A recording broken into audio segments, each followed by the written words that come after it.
There are things that live in the spaces between sleep and waking, things that crouch in the corners of grief-stricken homes, waiting, watching, growing stronger with each sleepless night, each swallowed scream, each moment of despair that festers like an open wound. These are not the monsters of fairy tales or the demons of religious texts. These are the horrors that wear our own faces, that speak with our own voices, that reach out with our own trembling hands to destroy everything we hold dear in 2014. Director Jennifer Kent opened a door that many wished had remained locked. She invited us into a house where shadows breathe and books write themselves and grief takes physical form. She showed us the Babadook, and in doing so, she showed us ourselves. But what truly lurks behind that tall black hat? What makes this creature this impossible, inevitable things so utterly, devastatingly terrifying? The answer, dear reader, is far more disturbing than any monster you've ever imagined. The house of mourning picture, if you dare, a house suffocating under the weight of unspoken anguish. The walls themselves seem to press inward, crushing the air from the rooms. The colors have drained away, leaving only grays and blacks and the sickly pallor of exhaustion. This is where Amelia exists, not lives, but merely exists in the hollow shell of what was once a life. 7 years ago, her husband died. Not peacefully in his sleep, not heroically saving lives, but in the most cruelly ironic way imaginable, driving her to give birth to their son. The car crash that stole him away occurred in those precious moments before Samuel entered the world. Can you imagine it? The simultaneity of life and death, joy and devastation, birth and ending. That moment created a wound that never healed, a psychic trauma that calcified into something hard and poisonous at Amelia's core. Now she raises Samuel alone. But Samuel is no ordinary child. He's a boy obsessed with the invisible threats that surround them, constantly building weapons from household items, speaking of monsters with a conviction that borders on prophetic. He disrupts school, alienates other children, and demands constant vigilance. He is exhausting. He is impossible. And somewhere in the darkest chamber of Amelia's heart, in that place, she dare not acknowledge she resents him for it.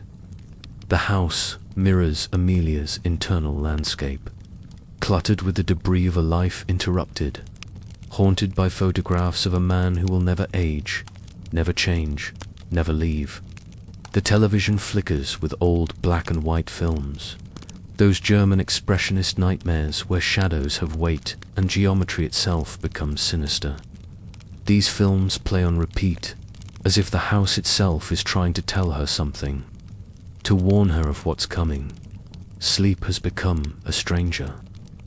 Night after night, Amelia lies in bed with eyes burning, listening to Samuel's fears, calming his nightmares, while her own sanity erodes minute by minute. The human mind was never meant to operate in this state of perpetual exhaustion. Without sleep, the barriers between reality and nightmare grow thin. Without sleep, the darkness seeps in. The book that knows your name, then comes the book.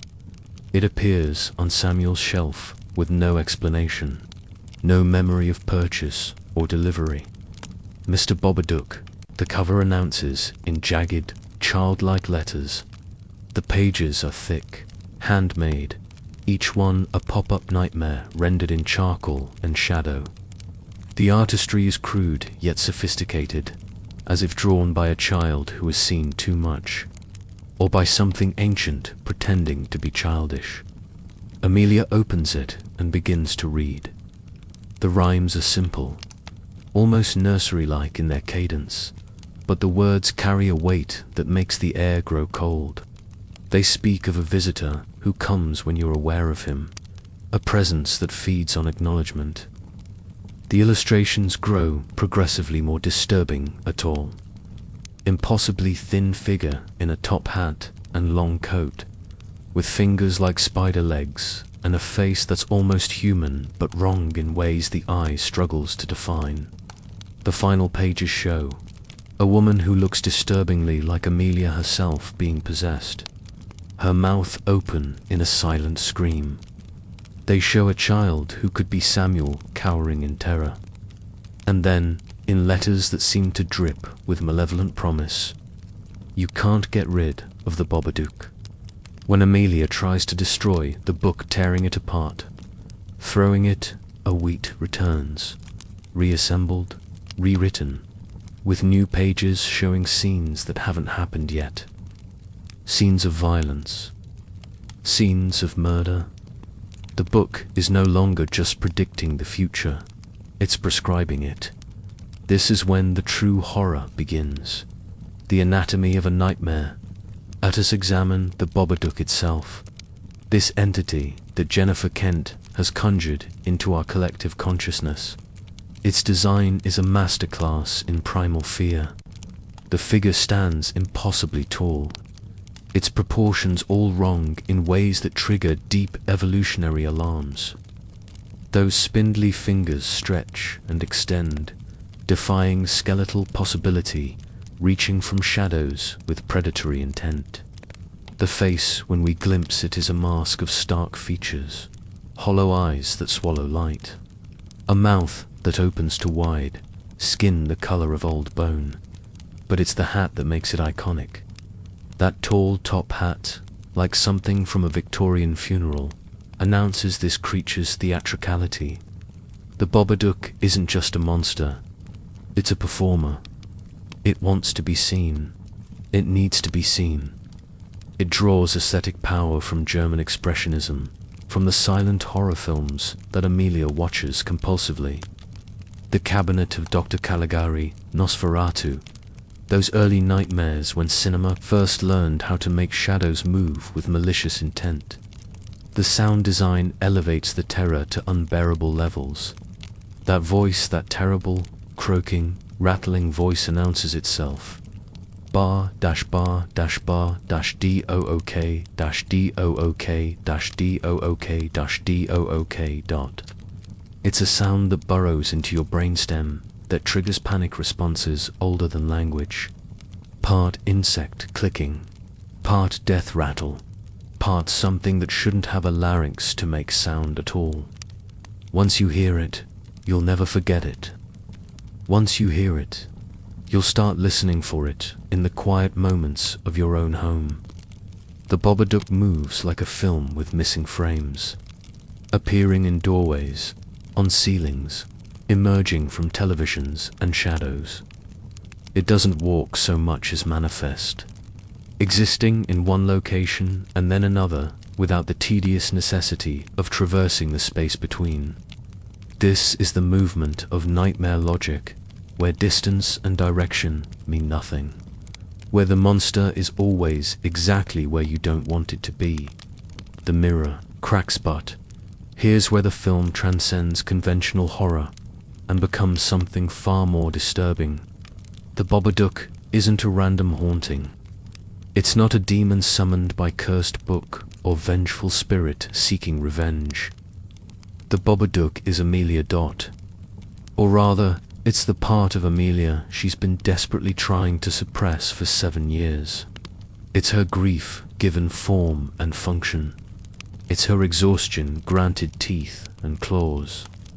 It's every dark thought she's had about Samuel, every moment she wished he'd never been born, every flash of rage when his screams pierced the night, every poisonous second when she blamed him for his father's death. Watch how the Babadook's manifestations correlate with Amelia's mental deterioration. As her insomnia deepens, the entity grows stronger.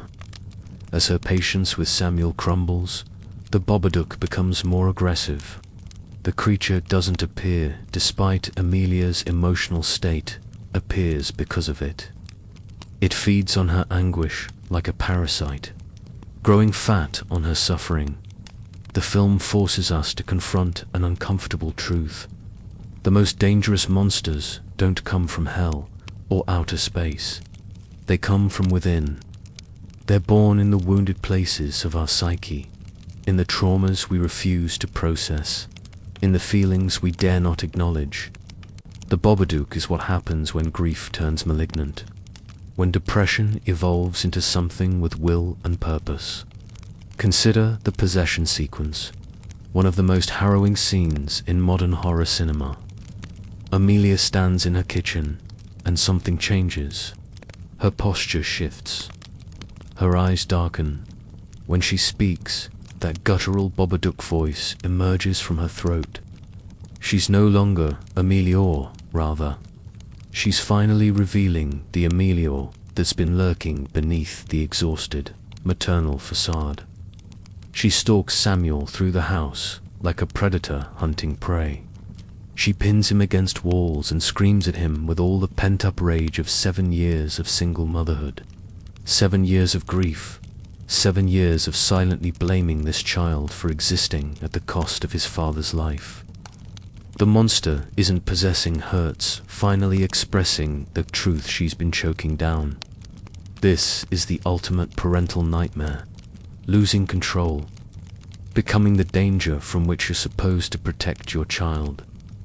Every parent, in moments of extreme exhaustion or frustration, has felt that flash of something dark. That split second where love and resentment coexist in nauseating proximity.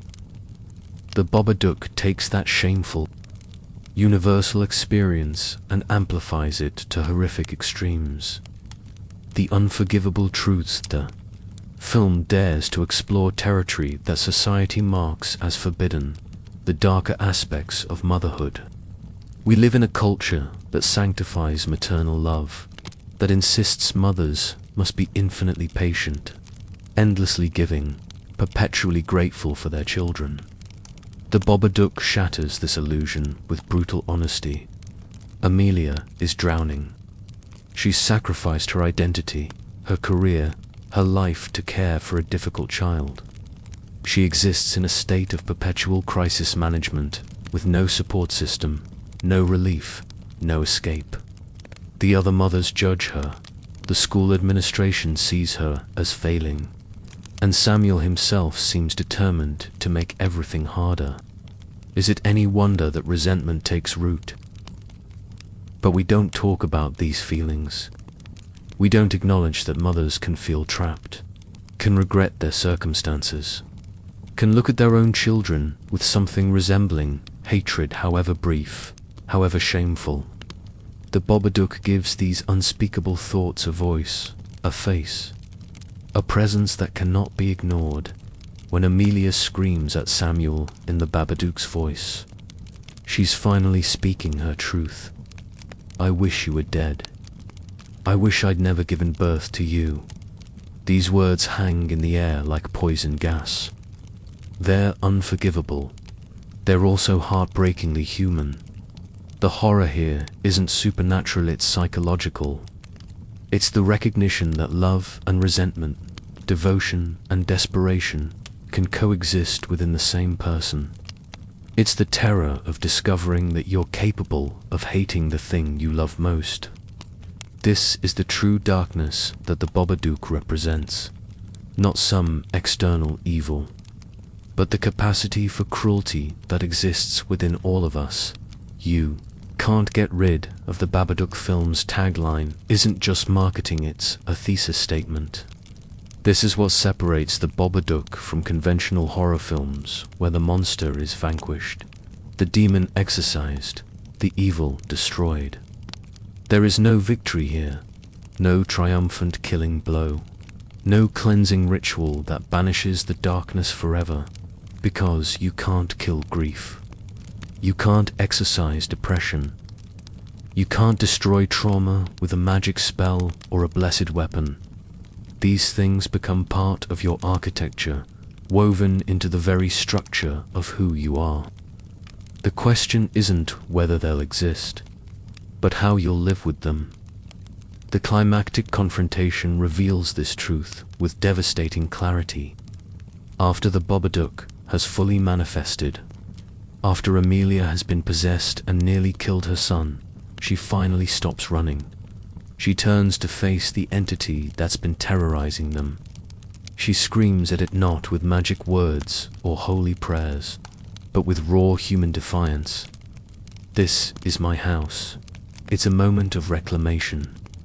She's not denying the Babadook's existence or her own dark feelings. She's asserting her right to occupy space alongside them. She's drawing a boundary.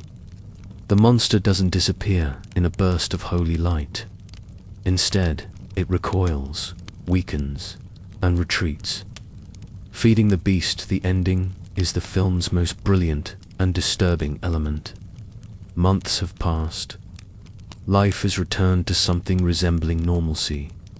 Amelia and Samuel have begun to heal their relationship, to find moments of genuine connection and joy. The house is brighter. They smile at each other. But the Babadook isn't gone. It lives in the basement now. In that dark space beneath the house where we store the things we don't want to look at but can't bring ourselves to discard. Amelia descends the stairs regularly, carrying a bowl of earthworms. She approaches the shadowy corner where the Babadook crouches, still present, still powerful. It growls at her that terrible, rattling sound, and she growls back, maintaining dominance. She feeds it, not to destroy it or placate it, but to acknowledge it. This is her grief, her trauma, her depression. It requires tending. It must be faced regularly, given its due attention, prevented from growing out of control. She's learned to live with her darkness by confronting it daily, by making space for it without letting it consume her life. This is the film's radical message about mental health. Healing doesn't mean eliminating pain. It means learning to coexist with it, to integrate it into your life without being destroyed by it. The basement becomes a metaphor for the unconscious mind, that deep place where we store our traumas and fears. Amelia's regular visits represent the work of therapy, of meditation, of any practice that requires us to descend into our own darkness and sit with it. Samuel now understands that his mother has a monster in the basement, but he also understands that she's in control of it, that she's protecting him from it, that they're safe as long as they acknowledge its existence. This is the wisdom we need to pass to the next generation. That darkness exists, that pain is real, but that we can survive it together. The horror we carry the Babadook terrifies us because it's not fiction. We all have our basements, our locked rooms, our dark corners where we've imprisoned the things we don't want to face. Grief for lost loved ones, trauma from childhood wounds, depression that colors everything gray, anxiety that never quite releases its grip, rage we've swallowed so many times it's become part of our diet. These internal monsters don't announce themselves with pop-up books or guttural croaks. They're subtler, more insidious. They manifest as the inability to get out of bed, as the sudden snap of temper at someone innocent, as the numbing sensation of going through life disconnected from everything that once mattered. They wear our faces and speak with our voices and convince us that this is just who we are now. The Babadook holds up a mirror to this universal human experience. It shows us what happens when we refuse to acknowledge our pain, when we try to simply power through without processing our trauma. The monster grows stronger in the darkness of denial. It gains power from our refusal to look at it directly. Eventually, it will possess us entirely, turning us into hollow vessels for our own suffering. But the film also offers hope, dark hope, difficult hope, but hope nonetheless. Amelia survives. She doesn't emerge unscathed or unchanged, but she survives. She learns to set boundaries with her darkness, to face it without being consumed by it. She discovers that acknowledging your monsters doesn't make you weak. It makes you human. The cinema of inner demons, Jennifer Kent has crafted something rare in horror cinema. A film that understands the genre's deepest purpose. Horror, at its best, isn't about making us jump or grossing us out with gore. It's about confronting the things we fear most. About dragging our terrors into the light, where we can examine them. The Babadook succeeds because it recognizes that the scariest monsters are the ones we can't escape because they live inside us. It's easier to face a zombie or a ghost or a serial killer because those threats are external, defeatable, finite. But how do you fight your own mind? How do you escape from yourself? The film's aesthetic choices reinforce this internal horror. The German expressionist influences, those angular shadows, those distorted perspectives reflect a reality filtered through mental illness. The world itself becomes unstable, untrustworthy. The black and white television programs suggest a life drained of color and joy. Even the house's architecture seems to close in, walls bending inward like the thoughts, spiraling in Amelia's exhausted mind. Kent has created a modern fairy tale in the truest sense, not the sanitized Disney version, but the original dark fables meant to teach difficult truths.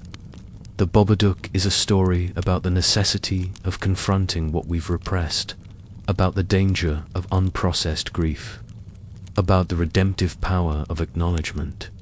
A warning from the darkness. We live in an age increasingly aware of mental health, yet still struggling with how to address it. Depression and anxiety rates continue to climb. Grief support remains inadequate. Parents, especially mothers, are expected to sacrifice endlessly while maintaining a facade of joyful gratitude. We're told to be positive, to think good thoughts, to manifest happiness as if darkness can be wished away. The Babadook reminds us that this approach is not only ineffective, it's dangerous.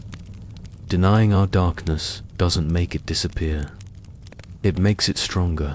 Refusing to acknowledge our pain doesn't heal us. It allows that pain to fester until it explodes in ways we can't control. If you recognize yourself in Amelia, if you feel that exhaustion, that resentment, that sense of drowning under responsibilities you never asked forth, film offers a message. You're not alone. You're not a monster, and there is a way forward. But that way requires honesty. It requires descending into your own basement and looking at what lurks there. It requires the courage to say, I am struggling. I am in pain. I need help. The monster in the basement never leaves entirely, but with acknowledgement, with support, with the daily practice of confronting rather than fleeing, it can be managed. It can be fed its portion and kept from consuming everything. This isn't a comfortable truth or an easy solution, but it's a realistic one. The enduring nightmare years after its release, The Babadook remains one of modern horror's most significant achievements. It's been analyzed, discussed, and somehow even became an accidental LGBTQ icon, which speaks to its flexibility as a metaphor for any form of repressed identity or trauma. But its power lies in its refusal to offer simple answers or comfortable resolutions. The Babadook doesn't end with sunlight and safety. It ends with a woman descending into her basement to feed the monster that lives there. It ends with a child who knows his mother struggles with darkness but trusts her to manage it. It ends with acceptance, with management, with the hard daily work of living with pain. This is real horror, not the kind that makes you scream in a theater and laugh about it afterward, but the kind that lingers. The kind that makes you think about your own basement, your own monsters. The kind that whispers, long after the credits roll. What are you not looking at? What have you locked away? How long before it breaks free? The tall man in the top hat waits in all of us, in those spaces we've declared off limits, even to ourselves. He grows fat on denial, on repression, on the energy we spend pretending everything is fine. And one day, when we're worn down enough, tired enough, vulnerable enough, he'll appear with his terrible grin and his rattling voice and his simple, undeniable truth. You can't get rid of the Babadook. No, you can't. But you can learn to live with him, and that might be the most terrifying lesson of all.